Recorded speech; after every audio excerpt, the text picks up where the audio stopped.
Welcome guys, welcome to my channel. आज हम लोग DSSB का PGT इकोनॉमिक्स का क्वेश्चन पेपर सॉल्व कर रहे थे। इससे पहले भी हमने इस क्वेश्चन पेपर को सॉल्व किया है। इसकी ऑलरेडी हम 8 वीडियोस डिस्कस कर चुके हैं।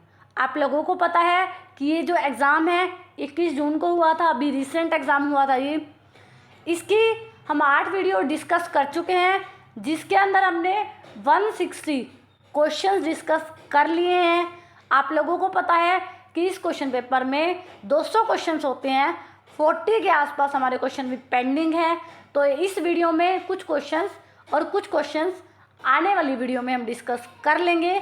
उसके बाद आपको इसकी PDF भी मिल जाएगी।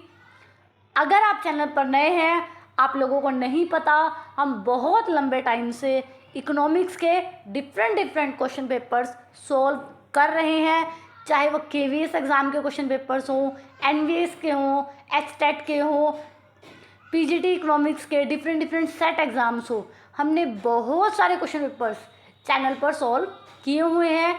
अगर आप चैनल पर नए हैं, चैनल पर आइए, आपको हर एक क्वेश्चन पेपर की प्लेलिस्ट मिल जाएगी। आपको ये पता लग जाएगा कि इकोनॉमिक्स के कौन से पार्ट में आपको इम्प्रूवमेंट की ज़रूरत है।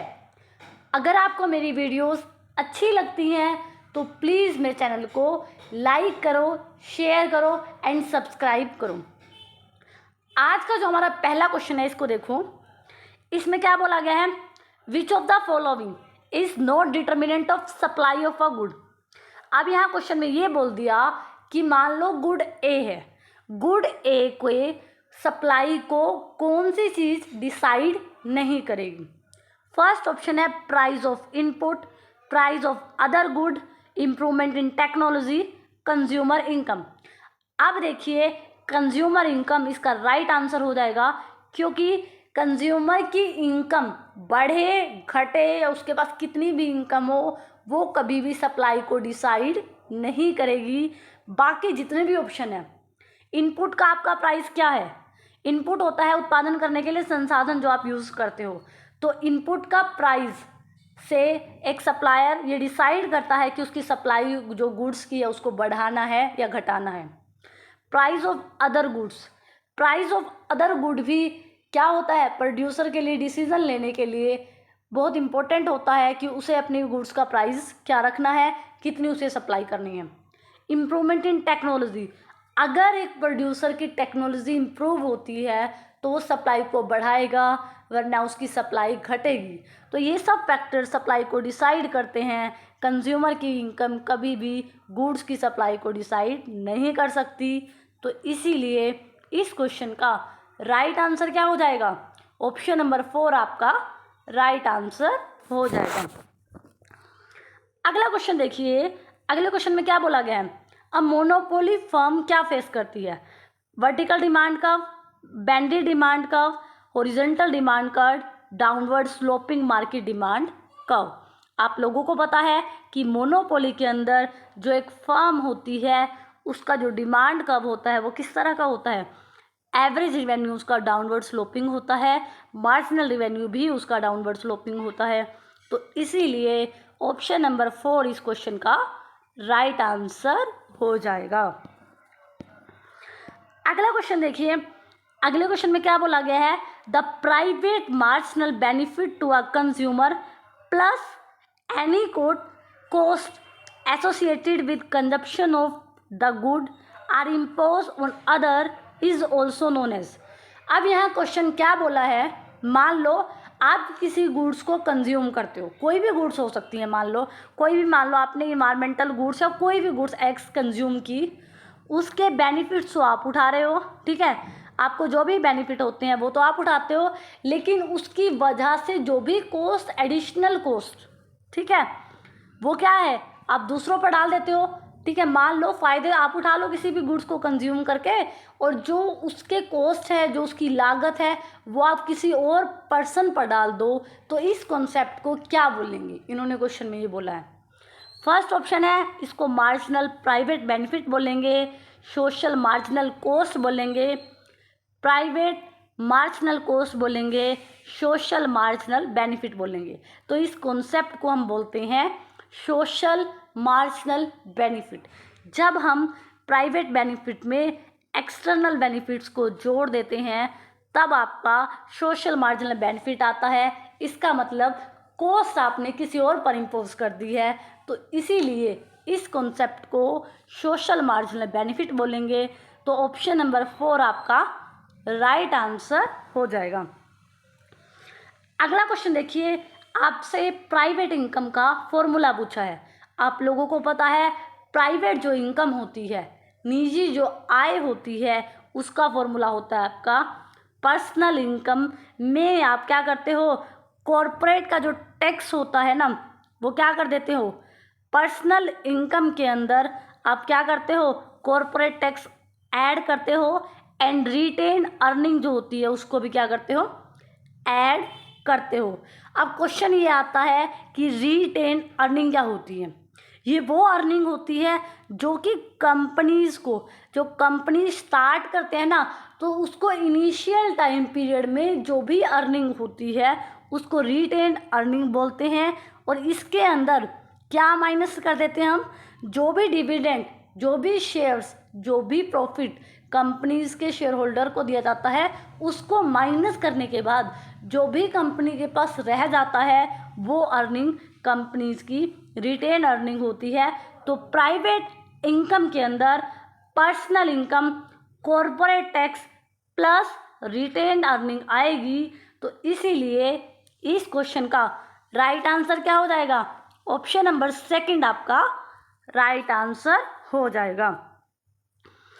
अगला क्वेश्चन देखिए, which of the following indicate the government can not meet its current expenditure from current revenue. जब गवर्नमेंट कभी के एक्सपेंडिचर में और क्या होता है, करंट के जो एक्सपेंडिचर है, जो खर्चे हैं और जो करंट को जो उसकी इनकम मिल रही है उनमें काफ़ी गैप होता है, तो इस कॉन्सेप्ट को आप क्या बोलते हैं। करंट का मतलब यहाँ किससे है, रिवेन्यू से है। इसका मतलब ये कह रहा है गवर्नमेंट के रिवेन्यू एक्सपेंडिचर में और रिवेन्यू करंट इनकम में क्या है, बहुत बड़ा गैप है। तो इस कॉन्सेप्ट को हम क्या बोल देते हैं, रिवेन्यू डेफिशिएट हम बोलते हैं। तो इसीलिए इस क्वेश्चन का राइट आंसर क्या हो जाएगा, ऑप्शन नंबर 4 आपका राइट आंसर हो जाएगा। अगला क्वेश्चन देखिए, पीसी महानुबीस जो थे पर्सन, जो एक इकोनॉमिस्ट हैं जिनको हम एक स्टैटिस्टिशियन के नाम से जानते हैं, वो किस पर बिलीव करते थे, कलेक्टिव प्लानिंग पर, नन ऑफ अबव पर, फाइनेंशियल प्लानिंग पर, फिजिकल प्लानिंग पर। तो वो हमेशा आप लोगों को पता है वो ये कहते थे कि ज़्यादा से ज़्यादा हमें क्या करनी चाहिए, इंफ्रास्ट्रक्चर पर जोर देना चाहिए। तो उनका मानना था फिजिकल प्लानिंग करनी चाहिए। फिजिकल प्लानिंग करने का मतलब है कि जहाँ पर एक लोग रहते हैं वहाँ पर आप उनके फिजिकल इन्वायरमेंट को इम्प्रूव करने के लिए क्या क्या कर सकते हो, ठीक है। तो यहाँ पर वो हमेशा फिजिकल प्लानिंग पर काफ़ी जोर देते थे। तो इसीलिए इस क्वेश्चन का राइट आंसर क्या हो जाएगा, ऑप्शन नंबर 4 आपका राइट आंसर हो जाएगा। अगला क्वेश्चन देखिए, the intervention of a government either to expand demand और रिड्यूस, कि सरकार एंटर करती है और सरकार के एंटर करने से या तो डिमांड का क्या होता है, एक्सपैंड हो जाती है, या डिमांड क्या हो जाती है, रिड्यूस हो जाती है। तो ये गवर्नमेंट के बजट का कौन सा फंक्शन है। अब आपने देखा क्वेश्चन में या तो डिमांड को एक्सपैंड करना है या डिमांड को क्या करना है, रिड्यूस करना है। तो जब आपको बढ़ाना हो या घटाना हो, जब गवर्नमेंट इस काम को देखने के लिए एंटर करेगी तो इसका मतलब गवर्नमेंट स्टेबलाइजेशन लाना चाहती है, ठीक है। क्योंकि स्टेबिलिटी कब आती है, स्टेबिलिटी की ज़रूरत कब पड़ती है, जब कोई चीज़ ज़्यादा हो या बहुत कम हो, तो उसके लिए गवर्नमेंट एंटर करेगी और गवर्नमेंट क्या करेगी, स्टेबलाइजेशन जो है लाने की कोशिश करेगी। तो इसीलिए इस क्वेश्चन का राइट आंसर ऑप्शन नंबर 4 आपका राइट आंसर हो जाएगा। अगला क्वेश्चन देखिए, अगले क्वेश्चन में बोला गया है the statement government should impose higher tax on rich to reduce inequality. Statement है कि गवर्नमेंट को ज़्यादा से ज़्यादा टैक्स जो है रिच पर्सन पर इम्पोज करने चाहिए, तभी इनइक्वालिटी जो है, असमानता जो है वो क्या होगी, कम होगी। ये कैसी स्टेटमेंट है? अगर हम कहें ये क्या है, एक सब्जेक्टिव स्टेटमेंट है, ये एक नॉर्मेटिव सेंटेंस है। मैंने आपको उस दिन भी समझाया जब ये क्वेश्चन पेपर सॉल्व कर रहे थे, नॉर्मेटिव इकोनॉमिक्स से काफ़ी क्वेश्चंस आपके दिल्ली के पेपर में आए हुए हैं। नॉर्मेटिव इकोनॉमिक्स में क्या होता है, हर किसी पर्सन का पॉइंट ऑफ व्यू बहुत मैटर करता है। तो इसीलिए ये वाली स्टेटमेंट कि गवर्नमेंट को टैक्स को इम्पोज करना चाहिए रिच पर्सन पर, तभी इनइक्वालिटी ख़त्म होगी, ये एक पॉइंट ऑफ व्यू है। तो ये स्टेटमेंट आपकी नॉर्मेटिव, सब्जेक्टिव एंड प्रोस्पेक्टिव के अंदर आएगी। तो इसीलिए इस क्वेश्चन का right answer option number first आपका राइट आंसर हो जाएगा। अगला क्वेश्चन देखिए, अगले क्वेश्चन में बोला गया है the new education policy is a, जो नई एजुकेशन पॉलिसी है वो जो है किस तरह की एक पब्लिक जो है पॉलिसी है। फर्स्ट ऑप्शन है regulatory, redistributed, distributed and substantive. Substantive policy क्या होती है कि जब हम क्या देखते हैं, हम इस चीज़ पर काफ़ी फोकस करें कि गवर्नमेंट को क्या करना चाहिए। मान लो आज के टाइम में हम इस पॉलिसी को अडॉप्ट कर रहे हैं। सब्सटेंटिव पॉलिसी एक ऐसी पॉलिसी होती है जहाँ पर गवर्नमेंट का मेन फोकस वर्क करने पे है कि गवर्नमेंट को किसी भी चीज़ में सुधार करना है तो उसे क्या करना चाहिए, उसे अपने फंक्शन पर कहाँ ध्यान देना चाहिए। और इसमें कभी भी क्या नहीं होता, इसमें गवर्नमेंट का जो मेन मोटिव होता है, मेन मोटिव गवर्नमेंट का ये होता है कि हर किसी का क्या हो, वेलफेयर हो। ठीक है, जब भी गवर्नमेंट सब्सटेंटिव पॉलिसी बनाती है तो उसमें गवर्नमेंट क्या करती है, सभी लोगों का जनरल वेलफेयर देखती है। उसमें ये नहीं होता कि आप सोसाइटी के, जैसे हम कहते हैं ना, हमारे देश में कुछ हिस्से में बहुत ज़्यादा लोग गरीब रहते हैं, तो गवर्नमेंट क्या करती है, गवर्नमेंट ये कहती है ये गरीब हैं, इनको तो हमें इनका स्टैंडर्ड ऑफ लिविंग तो उठाना ही है। लेकिन जब सब्सटेंटिव पॉलिसी होती है तो गवर्नमेंट ये कहती है हमारा जनरल मोटिव ये होना चाहिए कि हमें हर किसी का वेलफेयर बढ़ाना है। ठीक है, तो यहाँ पर जो है इसमें कभी भी किसी स्पेसिफिक सेगमेंट को ज़्यादा आप बहुत इम्पोर्टेंस नहीं दोगे, आप सबका जनरल वेलफेयर पर ध्यान देते हो। तो नई एजुकेशन पॉलिसी में भी यही कहा गया था कि हर किसी को एजुकेशन मिले, ये गवर्नमेंट का जनरल पर्पस है। तो इसीलिए इस क्वेश्चन का राइट आंसर ऑप्शन नंबर 4 आपका राइट आंसर हो जाएगा। अगला क्वेश्चन देखिए, अगले क्वेश्चन में क्या बोला गया है, ये आपका कंपैरेटिव इकोनॉमिक्स का क्वेश्चन आया हुआ है। कंपैरेटिव इकोनॉमिक्स में क्या बोला गया है, दो कंट्री है ए एंड बी। आवर जो है एक कमोडिटी को बनाने में, एक्स कमोडिटी और वाई कमोडिटी को बनाने में 120 घंटे लगे, वाई कमोडिटी को बनाने में देश ए के 100 घंटे लगे। ऐसे ही कंट्री बी है, उनके एक्स कमोडिटी को बनाने में 80 घंटे लगे, इनके 90 घंटे लगे। अब इन्होंने ये बोला है, अब आपको ये बताना है कि एक्स कमोडिटी के प्रोडक्शन में किसको फ़ायदा है, वाई के प्रोडक्शन में किसको फ़ायदा है। आप इनको घंटे भी अगर, ठीक है, अब यहाँ पर देखिए, अब आप लोगों को क्या पता लग रहा है, इस क्वेश्चन का आपको आंसर ठीक ही मिल रहा है। इसमें क्या है कि बी को कंपैरेटिव एडवांटेज है प्रोडक्शन ऑफ एक्स में, एंड जो कंट्री ए है उसको प्रोडक्शन ऑफ वाई में कंपैरेटिव एडवांटेज है। ये बिल्कुल सिंपल जनरल क्वेश्चन है, तो इसीलिए, और इसका क्वेश्चन भी मार्क है, तो ये क्वेश्चन मैं आप लोगों के लिए छोड़ रही हूँ कि क्यों ऐसा है। आप कमेंट सेक्शन में इसका आंसर ज़रूर देना।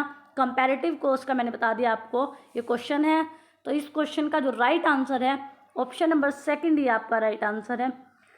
अगला क्वेश्चन देखिए, अगले क्वेश्चन में क्या है, price of product increase reach 500 to 60।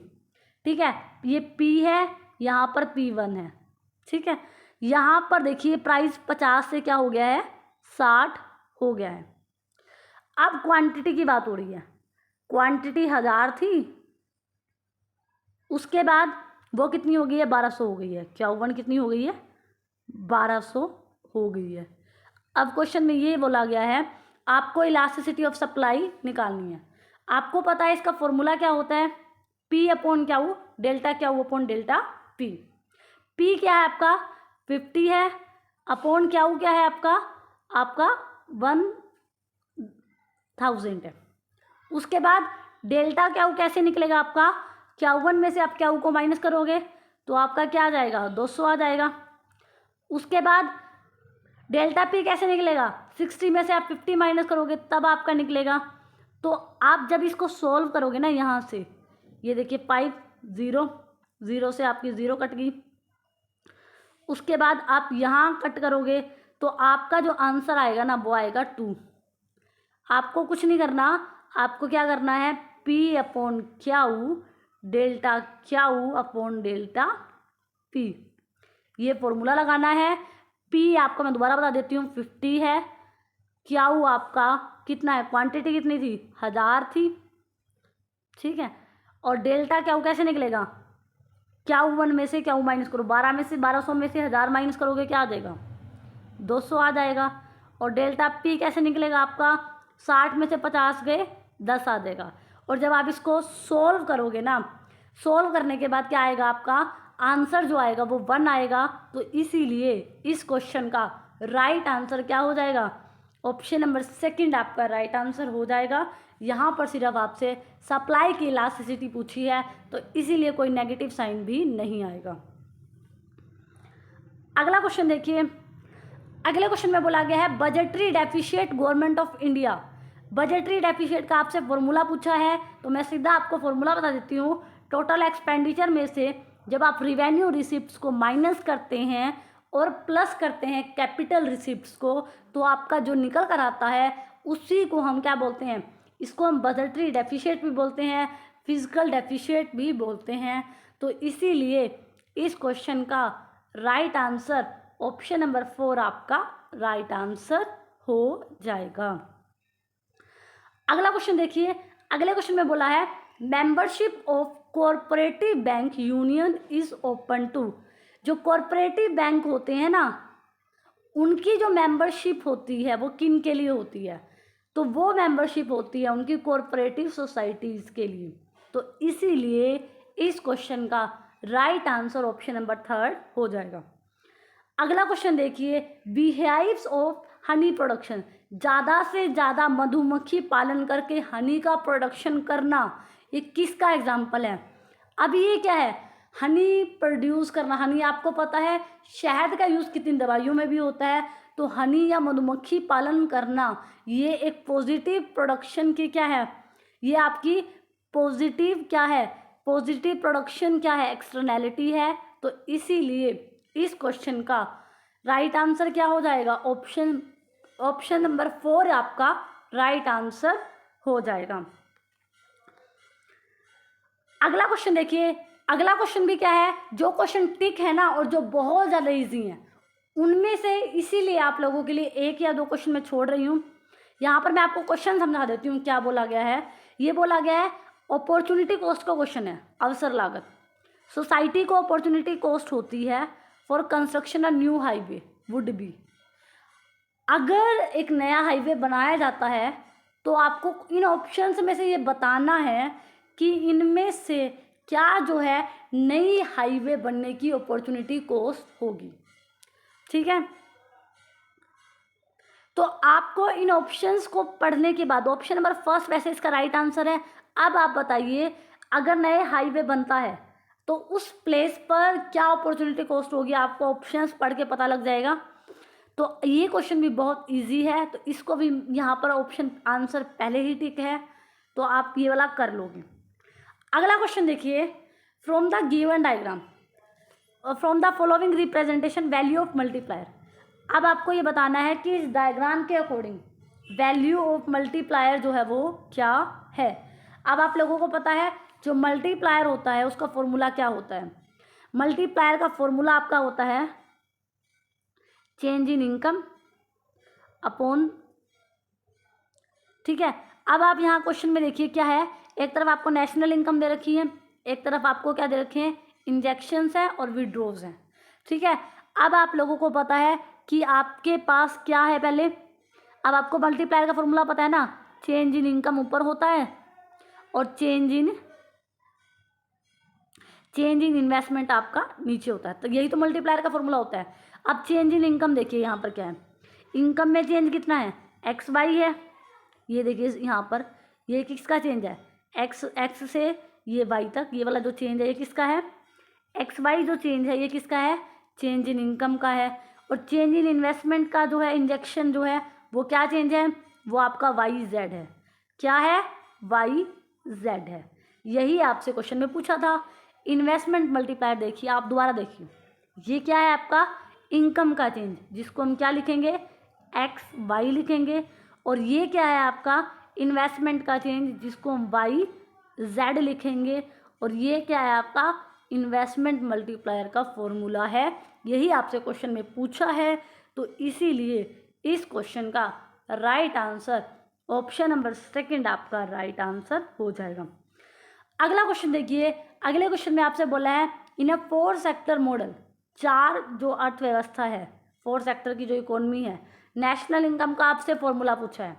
आपको पता है consumption plus investment plus government expenditure export minus import, ये हमारा फॉर्मूला होता है 4 सेक्टर मॉडल का। तो ऑप्शन नंबर 3 यहाँ पर आपका राइट आंसर हो जाएगा। अगला क्वेश्चन देखिए, according to Keynes which of the following is leads to establish of equilibrium level of output. यहाँ पर है अकॉर्डिंग टू केन्ज, अगर आपको संतुलन स्थापित करना है केन्ज के अनुसार, तो आप कौन सी कंडीशन पर जाओगे, तो आपकी एग्रीगेट डिमांड हमेशा क्या होगी, एग्रीगेट सप्लाई के इक्वल होगी। यही उनके संतुलन की पहली कंडीशन है। तो यही इस क्वेश्चन का आपका राइट आंसर हो जाएगा। कुछ क्वेश्चंस बहुत इजी हैं तो उनको मैं ज़्यादा एक्सप्लेन नहीं कर रही, फिर ये जो हमारा क्वेश्चन पेपर ऐसे कंप्लीट नहीं हो पाएगा। अगला क्वेश्चन देखिए, व्हाट इज अ बदला सिस्टम। ये क्या होता है, जब ट्रेडिंग होती है ना, इन्वेस्टर की ट्रेडिंग होती है, जो डिफरेंट इन्वेस्टिंग करता है ना, तो ये एक तरह का सेटलमेंट प्रोसेस होता है, सेटलमेंट का एक तरीका होता है।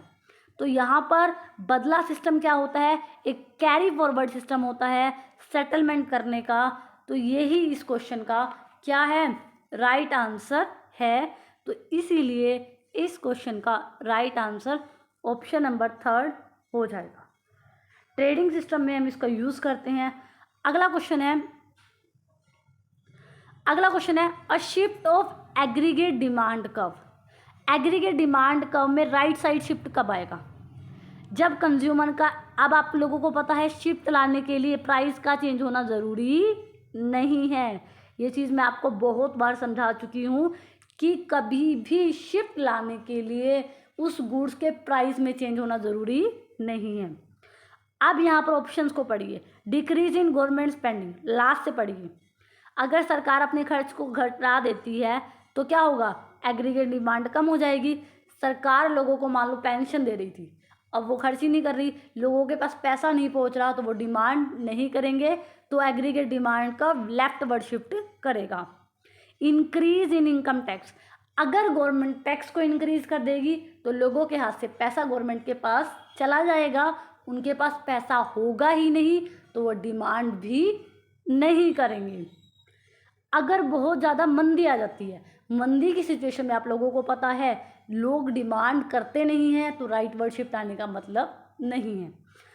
फर्स्ट ऑप्शन को पढ़िए, an increase in consumer confidence, जब कंज्यूमर का मार्केट पे ट्रस्ट बढ़ता है तभी वो ज़्यादा डिमांड करता है, तभी उसका कंज्यूमर का कॉन्फिडेंस बढ़ता है। तो इसीलिए एग्रीगेट डिमांड को राइट वर्ड शिफ्ट करने के लिए सबसे ज़्यादा ज़रूरी ऑप्शन यहाँ पर यही है कि क्या किया जाए, कंज्यूमर के कॉन्फिडेंस को इंक्रीज़ किया जाए।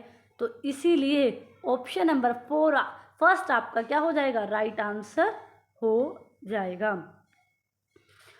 अगला क्वेश्चन देखिए, जब स्टैटिस्टिक्स की हम बात करते हैं एज अ डेटा के अकॉर्डिंग क्या चीज़ उसमें इंक्लूड नहीं करती, उसके अंदर डेटा के अकॉर्डिंग रो डेटा होता है, क्वांटिटेटिव डेटा होता है, डिस्क्रिप्टिव स्टैटिस्टिक्स होती है, लेकिन कभी भी टूल्स ऑफ एनालाइज करना, उसका रिजल्ट निकालना, वो कभी भी डेटा के अंदर नहीं आता। तो तो इसीलिए इस क्वेश्चन का right answer statistics as a data, आप यहाँ से पढ़िए, यहाँ इसका की पॉइंट है, ठीक है। डेटा, ये सब डेटा है, रो डेटा है, क्वांटिटेटिव डेटा है, डिस्क्रिप्टिव स्टैटिस्टिक्स है, लेकिन टूल्स ऑफ एनालाइज ये अलग कॉन्सेप्ट है। डाटा को कैसे एनालाइज किया जाता है, लेकिन इस डेटा के अंदर नहीं आता, स्टैटिस्टिक्स डेटा के अंदर।